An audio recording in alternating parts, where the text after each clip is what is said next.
Today is going to be a hot lap. Hello and welcome back to the Hot Lap, the series where I take on a modern motorsports issue in under 6 minutes, including intro, outro and titles. Insert reference that I've not actually done it under 6 minutes yet. Pause for effect, and moving on. Let's get into it. My name's Ash. This is The Outside Line. And today's Hot Lap is all about the thing they are kind of trying to replace hot laps with. Yes, it's sprint qualifying. I've talked about it briefly before in the hot lap, mainly about Ross Brawn's comments about what it was trying to achieve. Go check that out if you haven't already. But I held off a full verdict on it until they've tried it. Well, they've tried it now, so let's talk about it. Instantly, I like the fact they've basically ditched a practice session for a race. That in and of itself I think is a good thing. There's too many practice sessions, and they're the best teams and the best drivers in the world, or at least that's what everyone wants you to believe, so they should be able to get up and running with less practice time. Also, great for people who've actually turned up to the race, because obviously Friday tickets are typically cheaper than Saturday, so to be able to see a qualifying session, the cars going full pelt with some kind of competitive angle to it, fantastic. However, as good as qualifying still was, because again I think that format works, it was a bit weird not having that mean anything really in terms of the actual race. It was completely disconnected from the race. It was purely to set the grid for sprint qualifying. There was nothing really else at stake than that. Also, you had this weird thing where the fastest in the qualifying session wasn't on pole. It's just weird that for the first time we're seeing you have to win a race to get pole. It's kind of a weird mix of terms, but it's just, you know, if you're first on the grid, however you've obtained it, that's pole. Which is kind of odd, but at the same time, it's just a changing of the wording that we know. It doesn't really make that much difference. I still don't like it, don't get me wrong. The other thing I wasn't a fan of was the name they did give the person who was fastest in qualifying. Because it couldn't be pole position, because they didn't start first on the grid. So instead they called them the Speed King. F*** me.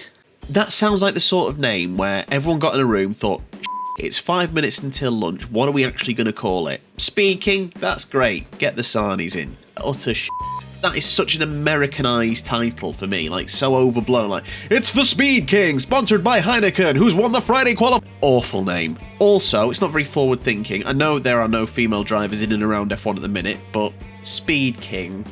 The thing is, you didn't even have to think that hard to come up with the name for it. It's pole position. Oh, but it's not really pole position. Well, what's it for? It's for pole on the sprint race. Alright, sprint pole position. Great, we can still get lunch on time. That aside, on to Saturday. Practice, sprint qualifying race. Race itself, pretty good. Well, fine. I mean, it was good and exciting at the start, but then it kind of became a bit more processional. And let's be honest, it didn't really shake the grid up that much. The kind of usual three got more championship points, so that didn't really change. With the exception of Perez binning it, it didn't massively affect the order outside of what we had. Honestly, it was fine. I don't think it was incredible. I think the problem is sprint qualifying is trying to fix two problems it's not equipped to fix. One is more exciting on-track racing. That's trying to be fixed by the 2022 regs that are coming in next year. At the minute, we are stuck with this situation of the cars can't really follow each other or get that close to each other, and they're quite large and all this stuff. And no matter what format you put that in, that's not going to change until the new regs come in. So can we not just wait until the new regs come in? Like, let's try and fix that issue with that. The other thing that sprint qualifying is trying to fix, as I mentioned before, is accessibility in the sport. Ross Brawn says this wants to bring in new people. I've already said why I think this is wrong. And you need to fix that with, again, the on-track racing and not putting the sport behind a paywall. Sprint qualifying is not equipped to fix either of those two problems. The actual race itself on Sunday was better, not controversial at all. I'm not sure who said it, I think it was Chain Bear who said, if we had this system over the other one, I wouldn't be screaming for them to replace it. Because it wasn't bad. It wasn't. Of course it wasn't. And like I said, very much in favour of the fact you got a Friday qualifying session, one less practice session overall, an extra race. Great. I just don't think having it replace qualifying is the way. However, I do think having a sprint race, an actual sprint race, not sprint qualifying, and I think it's a good idea. And I have a plan for how the race weekend should look. You have Friday practice, 1 hour. That's it. Then Friday qualifying, and this time it is Friday qualifying. It's for the race. So again, you have Q1, Q2, Q3, the grid gets sorted, and that will be your starting grid for Sunday. Then Saturday comes along, you have another 1 hour practice session. Then in the afternoon, you have a sprint race. How do you determine the grid for that, I hear you ask? You do a reverse grid up to Q1. So if you went out in Q1, that's where you start in both the race on Sunday and the sprint race on Saturday afternoon. Then anyone who got their qualifying position from Q2 and Q3, they are just flipped. So 15th goes to 1st, 14th goes to 2nd, and so on. And then for the points in sprint qualifying, I think you should do an old point system. So do you remember when F1 used to have just the top 6 or the top 8 get points? One of those 2 point systems. So that way, there's actually something to fight for. It's not going to be, you know, say Hamilton and Verstappen are 15th and 14th at the start of the sprint race.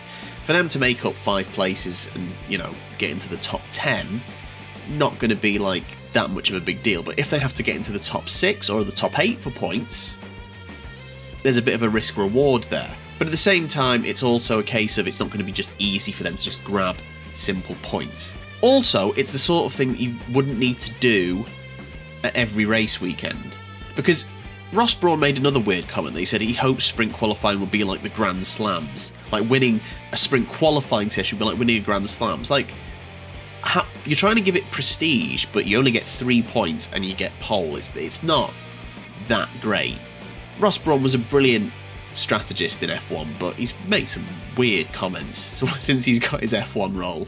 However, if it was as a sprint race, and it was just extra points on the board at certain races on the calendar, then it's like a little extra prestige. It doesn't change the format of anything. Qualifying is still qualifying, the race is still the race, but there's just an extra chance to get some points. In a title fight as close as this, where people are literally doing fastest laps to take points, single points, off other championship rivals, you'll bet that people will go for, say, if there's an extra 10 points on the table, even if they're starting 15th, go for it. To be honest, I think I've solved it. I think I've solved the whole sprint race thing. I think my idea is better. So, Ross, I know I've said some mean things about you and your comments in your role, but I am a fan still, and I think we should talk. I think I've saved Formula One. You are welcome. Let's have a word. And that is me blacklisted from ever being anywhere near Formula One. And I'm going to leave it there. Thank you so much for watching. I am sweating. I hope you appreciate the sacrifice that I have made. I was going to make 2 hot laps. The other one being about the collision, because I was getting really annoyed about how people were kind of going in at each other about it, and I wanted to kind of come in and educate and set people straight. But I feel like other YouTubers have done a good job of kind of getting that point across, and people have calmed down. So there's no point in stoking the fires again. I mean, to be fair, I could just give my opinion on the crash quickly, and, you know, not going to make any difference, I suppose. I mean, what's the worst that could happen? Okay, so in my opinion, I think the crash was completely the fault of